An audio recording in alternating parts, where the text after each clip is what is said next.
Réunis en plénière ce jeudi 14 novembre 2024 après les démos du 12 novembre en cours, le Sénat a examiné en seconde lecture des projets de loi dont la loi de reddition des comptes exercice 2023 et la loi rectificative des finances exercice 2024. C'est le ministre des Finances, Doudou Fwamba, et celui du budget, Aimé Boji, qui ont eu le privilège de présenter ces deux projets de loi. De manière générale, pour la loi rectificative des finances exercice 2024, il y a eu accroissement des recettes imputables à la prise en compte de 1,749 milliards de francs congolais et relatif à la négociation du contrat entre la SICOMINE et la RDC. Les appuis budgétaires ont également connu une augmentation tirée essentiellement des emprunts programmes qui sont passés de 264 milliards de francs congolais à 2102 milliards de francs congolais. S'agissant par contre de la reddition des comptes, il faut retenir que sur une prévision de l'ordre de 32 456,78 milliards de francs congolais,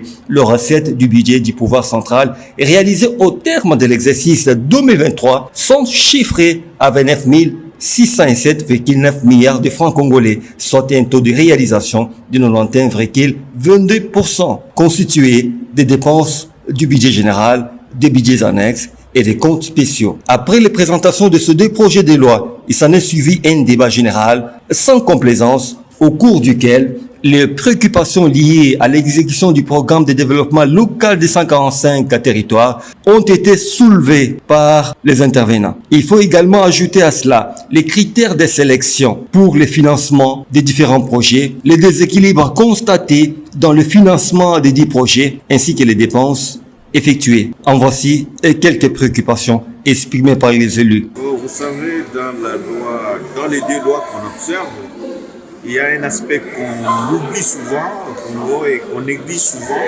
comment maximiser les recettes, c'est ce qu'on appelle la dépense fiscale. Qu'est-ce qu'on entend par dépense fiscale? C'est l'ensemble des mesures dérogatoires, les exonérations, les rabattements, les baisses des taux qui privent l'État de beaucoup de moyens. Par exemple, on a estimé ça en 2003, c'est l'année de la réduction des comptes, pas 2003-2023, à 35% du budget, ce qui fait à peu près plus de 5 000 milliards de francs congolais que l'État sacrifie en termes d'exonération sans savoir la contrepartie de ce que nous apporte. J'ai essayé de comparer par exemple les projets SOCOMINE dont on a tant vanté. SOCOMINE nous donne à peu près à l'État congolais presque 900 milliards de dollars. Or, l'État congolais accorde des exonérations à SOCOMINE autour de 890 milliards. Ce qui ressort à peu près 16 milliards seulement quand on contrebalance. C'est qu'il faut savoir apprécier les choses à leur juste grandeur. L'État congolais qui recherche des moyens ne peut pas se priver de ce qu'on appelle la dépense fiscale, qui est une dépense, l'équivalent d'une dépense réelle, une dépense budgétaire. C'est une nouveauté dans l'appréciation de la manière dont les dépenses et les budgets sont conçus en République démocratique du Congo. C'était une proposition que j'ai faite. Bien sûr, il y a d'autres aspects, on a analysé sur la fiscalité pétrolière aussi qui nous prive de beaucoup d'argent, les dettes, les taxations négatives. On a apprécié aussi le rapport de la Cour des comptes qui a des chiffres contradictoires avec les chiffres du gouvernement, ce qui a beaucoup d'aspects en cours d'analyse. On attend les réponses des ministres. Merci. De quoi encore, M. le sénateur, l'État congolais avait pris l'option d'alléger bien entendu les impôts pour permettre une sorte d'investissement, attirer les investisseurs. Voilà pourquoi ces générations ont été préparées. Non, la dépense fiscale a comme finalité plusieurs finalités. Et on doit regarder l'aspect. L'aspect légitime, c'est attirer les investisseurs. L'aspect légitime, quand il s'agit des exonérations, pourquoi on sollicite l'exonération? On peut solliciter l'exonération. Si vous êtes un entrepreneur, ça signifie que le système de taxation qui est en face de vous ne vous permet pas de bien opérer. Alors, vous retrouvez des difficultés, vous sollicitez une exonération. Si vous êtes de bonne foi, soit vous êtes fraudeur, dans les deux cas, ça pose un problème. Ça signifie que l'impôt qui est là ne permet pas aux opérateurs d'opérer convenablement. Si c'est ça le cas, Au lieu de continuer chaque fois à faire des exonérations, autant changer la manière de taxer. La fiscalité, la philosophie de la fiscalité doit être conductive au développement, ça doit être pro-développement. Sur les déficits de gouvernance financière qui sont observés à travers la loi sur la réduction des comptes telle qu'elle nous a été présentée, vous aurez constaté que de manière systématique, le gouvernement n'a pas du tout respecté la chaîne de la dépense, que de manière systématique, les budgets n'ont pas été exécutés de manière satisfaisante tant en recettes qu'en dépenses. En recettes, c'est que la plupart des régies financières, en tout cas, qu'il s'agisse de la DGI, de la DGRA, n'ont pas du tout atteint les prévisions qui avaient été, les recettes qui étaient assignées. La DGDA elle-même, qui aurait atteint ses prévisions à raison de ça 1%, nous avons pu démontrer qu'en fait, c'est des recettes qui restent encore bien inférieures au potentiel de mobilisation des recettes de la douane. En dépenses, vous aurez constaté que la plupart des dépenses auront été exécutées en dehors des normes, en tout cas sans respecter la chaîne de la dépense. Beaucoup de dépassements de crédits assignés, beaucoup de situations où des secteurs prioritaires comme ceux en charge du développement, notamment l'agriculture, l'élevage, la pêche, l'enseignement supérieur universitaire, la recherche scientifique, n'ont pas obtenu les crédits qui avaient été prévus pour eux, alors qu'il y a bien d'autres secteurs qui ne sont pas aussi prioritaires, comme par exemple le fonctionnement des institutions, qui ont pratiquement obtenu, qui ont consommé bien au-delà, très bien au-delà de crédits qui avaient été prévus. Bref, de manière générale, on constate qu'il y a un problème sérieux de gouvernance financière, un problème sérieux de fiabilité des données qui nous ont été présentées et donc finalement de sincérité des comptes qui nous ont été présentés. En tant qu'expert en matière financière, vous venez de faire un diagnostic sans complaisance de ces deux lois. Quelles recommandations pourriez-vous faire au gouvernement pour que les choses s'améliorent?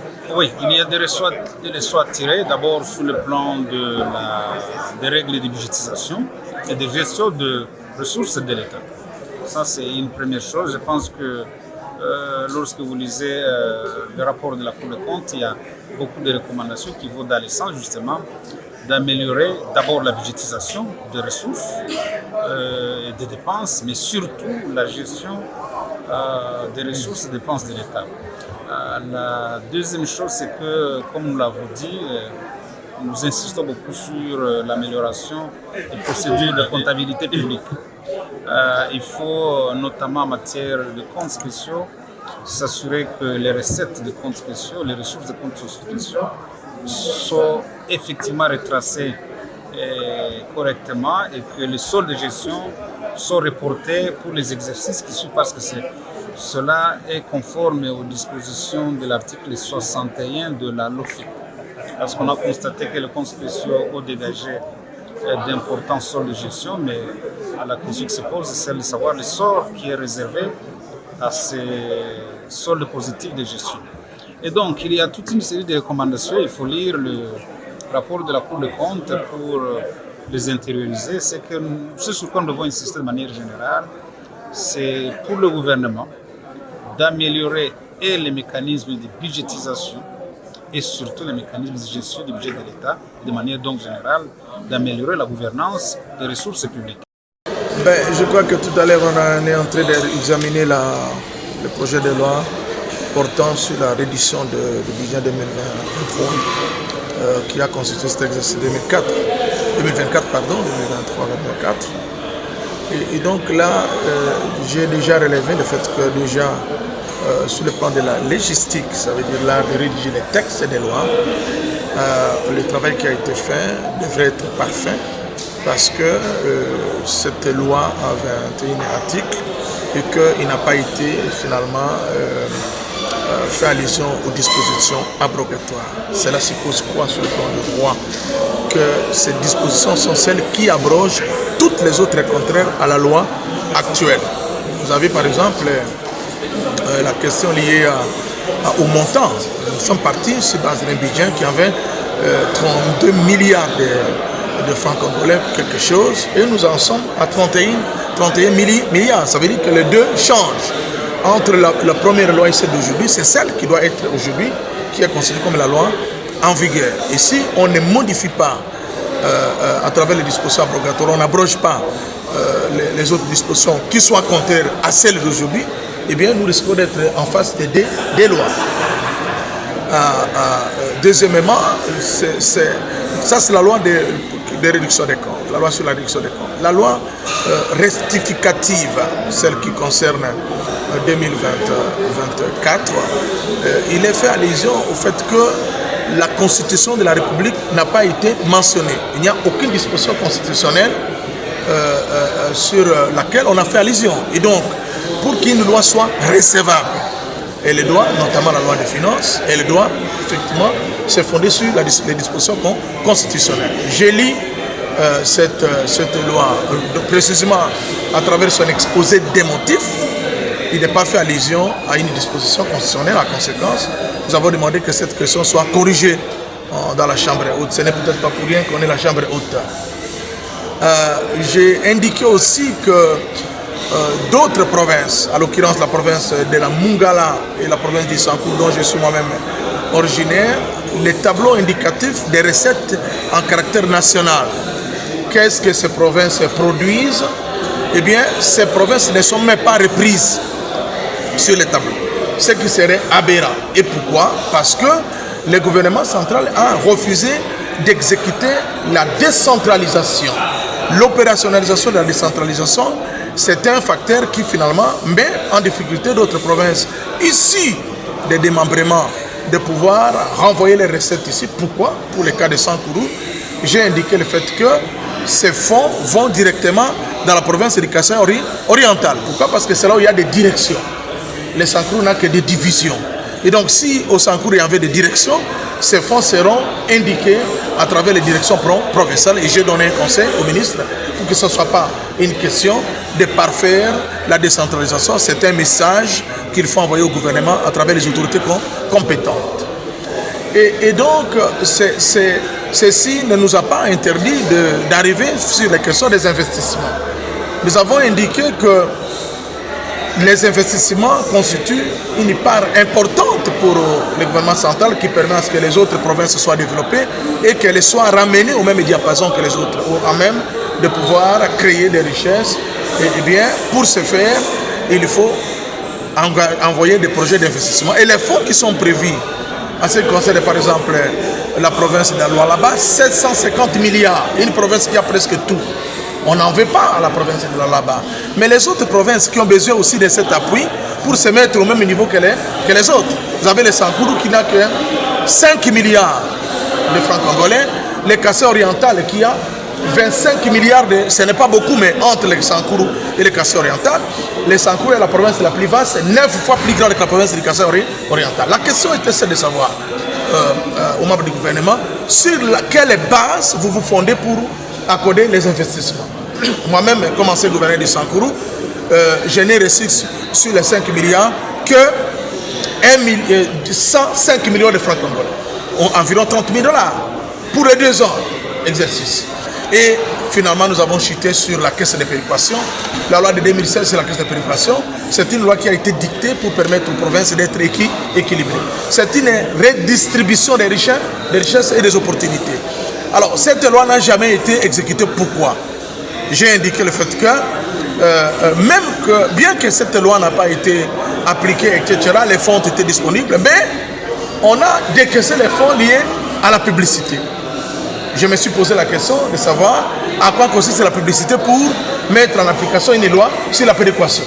Voici la synthèse qui a constitué mon intervention à ce jour au niveau de notre chambre haute. C'est la loi de la finance. Alors, on ne peut pas faire une réduction de compte tant qu'on ne nous a pas expliqué en réalité qu'est-ce qu'ils ont fait avec l'argent du contribuable.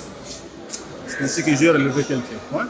Bon, on peut ça fait nous expliquer. Vous voyez, donc, comme le cas que j'ai relevé du PDL 145. Vous voyez que ça, c'est un projet du chef de l'État qui est censé aider toutes les provinces de la même façon. Donc, il n'y aura pas de provinces qui sont plus privilégiées que d'autres.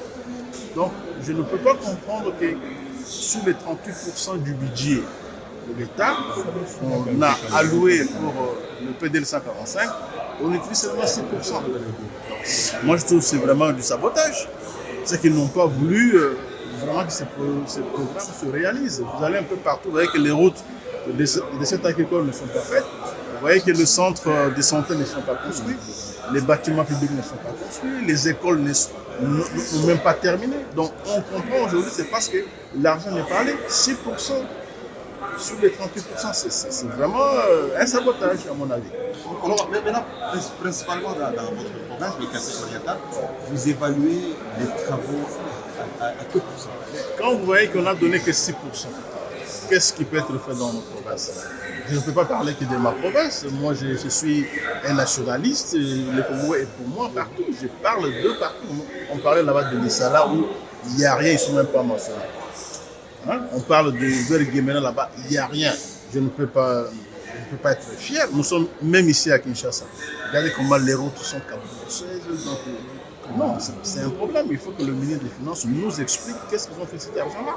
Il y a un problème aussi de l'argent décaissé, mais payé en procédure d'urgence. Il y a aussi beaucoup d'argent qui ne figure même pas dans le budget voté. Vous voyez, ils ont pris tout ça, ils ont payé. Mais il faut qu'on nous explique. Nous sommes l'autorité budgétaire, nous le Parlement.